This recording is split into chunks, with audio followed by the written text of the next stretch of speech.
1857 के मशहूर विद्रोह से भी पहले भारत में एक ऐसी जनक्रांति हुई थी जिसने ब्रिटिश साम्राज्य की नींव तक हिला दी थी। आज हम बात करेंगे 1855 के संथाल हूल की। ये औपनिवेशिक प्रतिरोध के इतिहास का एक बहुत ही जरूरी लेकिन अक्सर भुला दिया गया अध्याय है।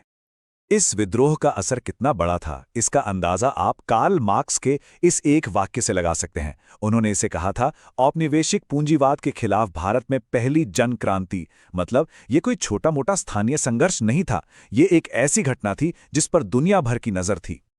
तो ये सब शुरू कैसे हुआ? अच्छा, इसकी कहानी शुरू होती है एक वादे से, एक उम्मीद से। संथाल लोग एक नए इलाके दामिने कोह में एक बेहतर शांति भरी जिंदगी की तलाश में आए थे। चलिए इस टाइमलाइन को देखते हैं। ये अपने आप में एक पूरी कहानी कहती है। शुरू में तो सब ठीक था। ईस्ट इंडिया कंपनी ने खुद संथालों को वहां बसने के लिए बुलाया, जंगल साफ करने और खेती करने के लिए, और 1830 तक वहां एक फलता फूलता समुदाय बस चुका था। लेकिन फिर पासा पलट गया। जमींदार, साहूकार और पुलिस की एंट्री हुई और उनकी वो वादे वाली जमीन एक जाल में तब्दील हो गई। ये कोई एक दुश्मन नहीं था, ये एक पूरा का पूरा सिस्टम था जो उन्हें जकड़ रहा था। जमींदार मनमाना लगान वसूलते, महाजन यानी साहूकार उन्हें कर्ज के ऐसे जाल में फंसाते जिससे निकलना नामुमकिन था, और अगर कोई आवाज उठाता तो पुलिस और अदालतें भी शोषण को ही साथ देती। इतना ही नहीं, ठेकेदार उनसे रेलवे लाइनों जैसे कामों के लिए जबरन मजदूरी करवाते थे। इस शोषण का पैमाना कितना बड़ा था, ये समझने के लिए बस ये आंकड़े देखिए। साहूकार 50% से लेकर 500% तक का ब्याज वसूलते थे। जी हां, 500%। ऐसे में कर्ज से बाहर निकलना तो नामुमकिन था। ये कर्ज नहीं था, ये पीढ़ी दर पीढ़ी चलने वाली बंधुआ मजदूरी की जंजीर थी। लेकिन जुल्म की भी एक हद होती है। एक पॉइंट आया जब संथाल समुदाय ने फैसला किया कि बस अब और नहीं, अब वक्त आ गया था कि संगठित होकर इसका जवाब दिया जाए।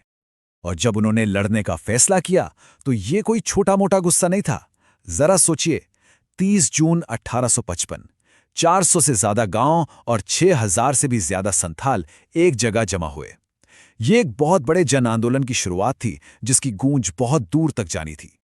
और देखिए, ये सिर्फ एक गुस्साई भीड़ नहीं थी, ये एक ऑर्गेनाइज्ड विद्रोह था जिसके पीछे एक सोच थी। 4 मुर्मू भाइयों ने मिलकर अपनी एक पैरेलल सरकार बना ली थी। सिद्धू को राजा बनाया गया, कानू को मंत्री, चांद को प्रशासक और भैरव को सेनापति। ये दिखाता है कि वो सिर्फ लड़ नहीं रहे थे, वो एक नया अपना शासन बनाना चाहते थे। इस लड़ाई के पीछे सिर्फ गुस्सा नहीं था, एक मजबूत यकीन भी था। जैसा कि उनके नेता सिद्धू मुर्मू ने कहा था, उन्हें लगता था कि ईश्वर ने खुद उन्हें अपनी आज़ादी के लिए हथियार उठाने का आदेश दिया है। उनके लिए ये स्वतंत्रता की जंग एक तरह से उनका धर्म बन चुकी थी। इस पूरे विद्रोह की जो आत्मा थी, जो आइडियोलॉजी थी, वो उनके एक बहुत ही शक्तिशाली नारे में साफ झलकती है।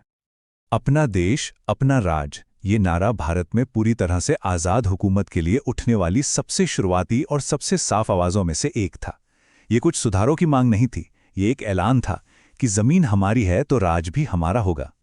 लेकिन ये लड़ाई बराबरी की बिल्कुल नहीं थी।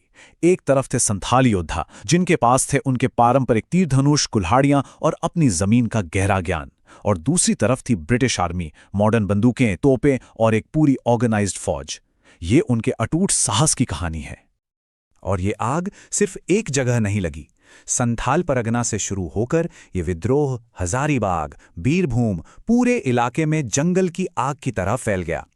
विद्रोहियों ने उन सभी जगहों को निशाना बनाया जो उनके शोषण का प्रतीक थीं, जैसे पुलिस स्टेशन, अदालतें और सरकारी दफ्तर। अब जब एक इतने बड़े साम्राज्य को चुनौती मिलती है तो वो चुप नहीं बैठता। ब्रिटिश सरकार की जो प्रतिक्रिया थी वो बहुत तेज थी और बेहद क्रूर। अंग्रेजों ने इसे दबाने के लिए एक के बाद एक कई कदम उठाए। सबसे पहले भारी संख्या में सेना भेजी गई। जब वो काफी नहीं हुआ तो उन्होंने मार्शल लॉ लगा दिया, यानी सेना को किसी को भी मारने या गिरफ्तार करने की खुली छूट दे दी। और आखिर में आंदोलन का सर कुचलने के लिए नेताओं पर 10-10 हजार रुपए का इनाम रख दिया। और इस क्रूरता का नतीजा बहुत भयानक था।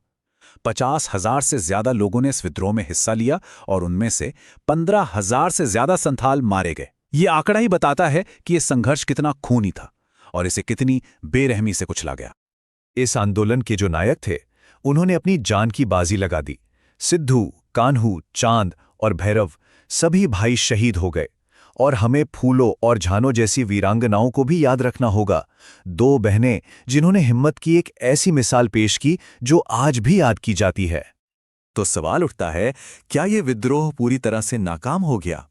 अगर सिर्फ सैनिक नजरिए से देखें तो शायद हां, लेकिन इसकी विरासत वो बहुत गहरी है। इस विद्रोह ने ऐसे बदलावों को जन्म दिया जो आज भी महसूस किए जाते हैं।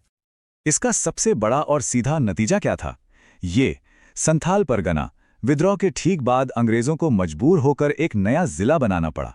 ये सिर्फ एक नक्शे पर लकीर खींचना नहीं था, ये इस बात को मानना था कि संथालों की अपनी एक अलग पहचान है और उनके अपने अधिकार हैं। और बात सिर्फ यहीं खत्म नहीं हुई, कई और बड़े सुधार हुए, जैसे कि यूल रूल आया, जिससे गांव के मुखिया यानी मांझी को उसकी पुलिसिंग के अधिकार वापस मिले। साहूकारों पर लगाम कसी गई और सबसे जरूरी बात, उनकी अपनी पारंपरिक शासन व्यवस्था को कानूनी मान्यता मिली। मतलब लड़ाई में हारने के बावजूद उन्होंने अपने कई मकसद पूरे कर लिए थे। तो यहां सबसे जरूरी बात क्या है? ये कि संथाल हूल सिर्फ एक आदिवासी विद्रोह नहीं था, नहीं, ये एक पूरी सामाजिक, आर्थिक और राजनीतिक क्रांति थी। और ये सब भारत की आजादी की पहली लड़ाई माने जाने वाले 1857 के विद्रोह से भी 2 साल पहले हुआ था। और यहीं पे हम एक बहुत गहरे सवाल पर आके रुकते हैं। आखिर कैसे एक ऐसा विद्रोह जिसे इतनी बेरहमी से कुचल दिया गया, एक इतने बड़े साम्राज्य को अपनी नीतियां बदलने पर मजबूर कर सकता है? संथाल हूल की कहानी इसी सवाल का एक पावरफुल जवाब है।